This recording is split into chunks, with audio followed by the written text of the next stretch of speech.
What happens when President Donald Trump's routine speech at the Air Force Academy is interrupted by a fighter jet spiraling out of control? In a split second, Cadet Jessica Green makes a daring move that no one saw coming. What follows is a chain of events that will leave the nation in shock and change her life forever. The United States Air Force Academy in Colorado Springs was buzzing with anticipation. Rows upon rows of cadets, dressed in their crisp blue uniforms, sat at attention in the grand outdoor stadium. The sun shone brightly over the towering Rocky Mountains, casting long shadows across the cadets who had worked tirelessly for this moment. Among them was Jessica Green, a 20-year-old cadet who had dreamed of this day since she was a child. She came from a family with a long military tradition. Her father, a retired Air Force colonel, and her older brother, currently deployed overseas, had instilled in her a deep sense of duty and patriotism. As she sat in formation, her heart pounded with excitement. Today, the President of the United States, Donald J. Trump, was delivering a speech to their graduating class. It was a momentous occasion, one that would be remembered for years to come. Jessica clenched her fist, steeling herself for what was about to come. She had worked harder than anyone to earn her place at the academy, pushing through grueling training, sleepless nights, and relentless challenges. But today wasn't just about her, it was about the future of the Air Force, about the commitment they had all made to serve their country. The loudspeakers crackled as the announcer's voice boomed over the stadium. "Ladies and gentlemen, the President of the United States, Donald J. Trump." A wave of applause and cheers erupted from the audience as the president walked onto the stage, wearing a dark suit with his signature red tie. His presence commanded attention, and even the most hardened cadets couldn't help but feel a sense of awe.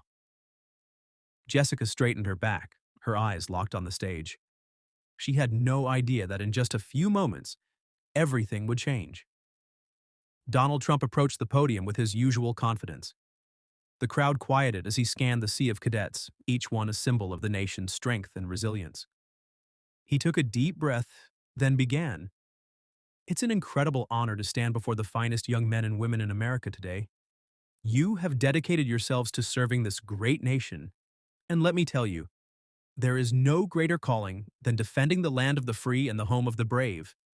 Applause erupted from the audience. Jessica felt a surge of pride as she listened. This wasn't just another politician speaking, this was the Commander-in-Chief addressing them as future leaders of the Air Force. Trump continued, his words filled with admiration and encouragement. He spoke of their courage, their training, and the bright future ahead. But just as he was about to transition into the next part of his speech, something unexpected happened. A deep, rumbling noise echoed from the sky above. Jessica's eyes darted upward, and she wasn't alone. Cadets and spectators alike were looking up, confused. At first it seemed like an aircraft flying overhead, but within seconds, a loud boom shattered the calm.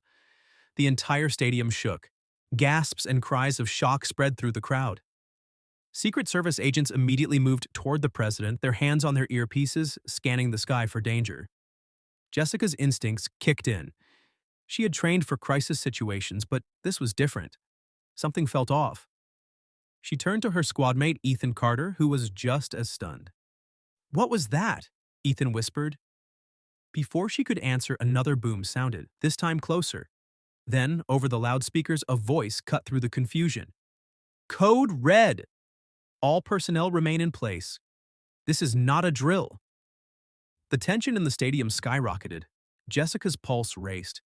She looked at President Trump, who remained at the podium, unfazed. Despite the chaos around him, he stood firm. Jessica had no idea what was coming next, but she knew one thing for certain. This day was about to take a turn that no one would ever forget. The stadium, once filled with eager anticipation, was now shrouded in uncertainty. Jessica could feel the collective tension in the air as cadets sat frozen, waiting for orders. The code red alert was no small matter. It meant an immediate threat, and no one was taking it lightly. From the podium, President Trump raised a hand, signaling for calm. His voice, steady yet commanding, cut through the rising panic. "Everyone remain seated. We are in control of the situation." But before anyone could fully process his words, a fighter jet, an F-22 Raptor, came into view over the stadium, flying dangerously low. The aircraft was clearly in distress, wobbling as if the pilot was struggling to maintain control. A thick trail of black smoke followed behind it. Jessica's heart pounded. Something was seriously wrong. Then, over the Academy's emergency communication system, a voice crackled. Mayday! Mayday! This is Falcon 2-1. Engine failure, requesting emergency landing, but I'm too low. I don't think I can. The transmission cut off. Gasps filled the stadium. Jessica could see it now. The pilot was heading straight for the open field just beyond the cadet formation. If he couldn't regain control, the jet could crash dangerously close to the spectators and dignitaries. Move the president now, a Secret Service agent barked, and immediately a wall of security surrounded Trump. But the president held up a hand. Wait, Trump said firmly, his eyes locked on the sky. He turned to the highest-ranking officer beside him. Who's in that jet? Brigadier General Reynolds, the Academy's commanding officer, responded immediately. Lieutenant Jake Harmon, sir. One of our best test pilots. Jessica's blood ran cold. Jake Harmon. She knew that name. He was a legend among cadets, a skilled pilot, a mentor, and someone she had looked up to since her first year at the Academy. She clenched her fists. He couldn't go down like this. The F-22 wobbled again, losing altitude. If the pilot ejected now, the plane would crash dangerously close to the stadium. But if he stayed in too long? Jessica's mind raced, then suddenly she made a decision. She had to act. Jessica sprang to her feet. Before she even knew what she was doing, she was running, weaving through the stunned cadets, heading toward the emergency response team that had already mobilized near the airstrip. "Cadet, halt!" an officer called out, but she didn't stop. She had trained for emergency landings, had studied hundreds of simulated failures, and she knew exactly what Jake Harmon needed: a makeshift landing strategy. Panting, she reached the small control station near the runway where emergency response teams were scrambling. A senior flight officer turned to her in shock. "Green, what the hell are you doing here?" "Sir, we need to guide him in manually. His comms are cutting out, but if we can transmit short-range signals through emergency beacons, he might be able to realign and slow descent before he crashes." The officer hesitated, but then President Trump's voice came through the radio. "Do it!" Everyone turned to the loudspeaker. The president, still at the podium, had heard everything. His tone left no room for argument. Jessica didn't waste another second. With trembling hands, she activated the emergency guidance system and quickly began transmitting short-range landing vectors. The seconds felt like hours as the damaged F-22 dipped lower, smoke billowing from its side. She pressed the button and spoke into the mic. "Jake, it's Jessica. I know you can hear me. You've got this. Follow my guidance, angle 20 degrees left, drop altitude slowly. You can make it." A brief silence, then, "Jess, is that you?" Tears welled in her eyes. He was still fighting. "Yeah, it's me," she whispered. "Now listen to me and bring it home."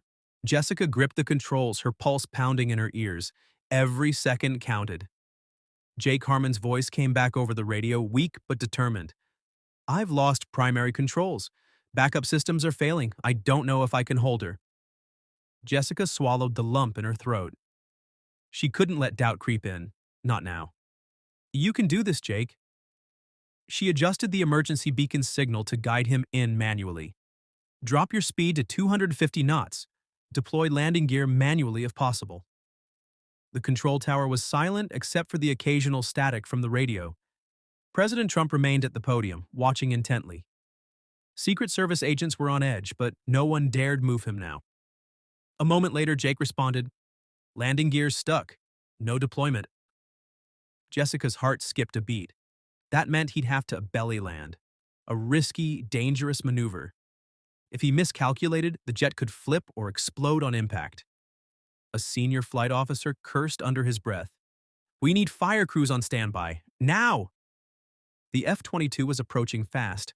Smoke poured from its engines, and the entire stadium was dead silent as thousands of people watched, holding their breath. Jessica forced herself to stay focused. "Jake, listen. You'll have to skid it in, keep your nose up slightly, and kill thrust just before touchdown." Another brief pause. Then, "Roger that." Here goes nothing. The damaged jet roared closer, its descent still unstable. Jessica held her breath as it neared the runway, and then it hit. A deafening screech filled the air as metal scraped against concrete. Sparks exploded from beneath the jet as it skidded across the tarmac, its tail fishtailing violently. Jessica clenched her fists. Come on, come on! The F-22 wobbled, nearly tipping, then, at the last moment, Jake managed to steady it. The jet slid down the runway, slowing, and finally, it stopped. For a moment, there was nothing but silence. Then the canopy burst open and Jake climbed out, raising a shaky hand. The entire stadium erupted in cheers. Jessica exhaled, feeling her knees go weak. The fire crews rushed in, spraying foam around the aircraft to prevent a fire outbreak. Medics sprinted toward Jake, but he waved them off, his eyes scanning the crowd. Then, over the speakers, President Trump's voice boomed across the stadium. Now, that's what I call a landing. Laughter and applause rang through the air. Trump turned toward the command staff. Get that pilot a medal, and get me the cadet who just saved his life. Jessica's stomach dropped. Wait, what? The next thing she knew, Secret Service agents were heading straight toward her. Before Jessica even had time to process what was happening, she was being escorted back toward the stage. The entire stadium was on its feet, cheering. Cadets clapped her on the back as she passed. Ethan, her squad mate, grinned and whispered, "You're a legend now." Her hands were still shaking as she stepped onto the stage where President Trump stood waiting. Trump smiled as she approached, nodding in approval. What's your name, Cadet? Jessica swallowed hard and saluted. Cadet Jessica Green, sir. Trump returned the salute. Then he gestured toward Jake, who was now limping up the stairs to join them, still grinning. Well, Cadet Green, you just saved this guy's hide. How do you feel about that? A nervous laugh escaped her. Just doing my duty, sir. The president chuckled. That's what I like to hear. He turned to the audience. Now, folks, I think we all agree. This young woman is a hero.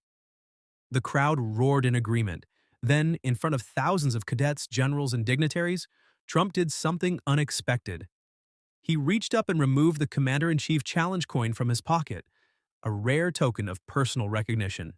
And he handed it to Jessica Green. Jessica stared at the challenge coin in disbelief. It wasn't just a simple token, it was a symbol of excellence, leadership, and bravery. Trump leaned in slightly and said, I don't give these out often, Cadet. You earned it. Her throat tightened. She had spent years working toward this moment, but never in her wildest dreams had she imagined something like this. Jake Harmon clapped her on the shoulder. You saved my life, Jess, she smiled. Just returning the favor. You taught me everything I know. Trump turned back to the microphone. Let's hear it one more time for these two outstanding Air Force pilots. The stadium erupted again. As Jessica stepped back, still overwhelmed, she realized something.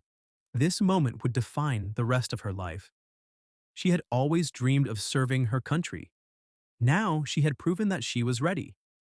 And as the ceremony continued, she knew one thing for certain: this was only the beginning. In the days following the dramatic landing, Jessica's story spread nationwide.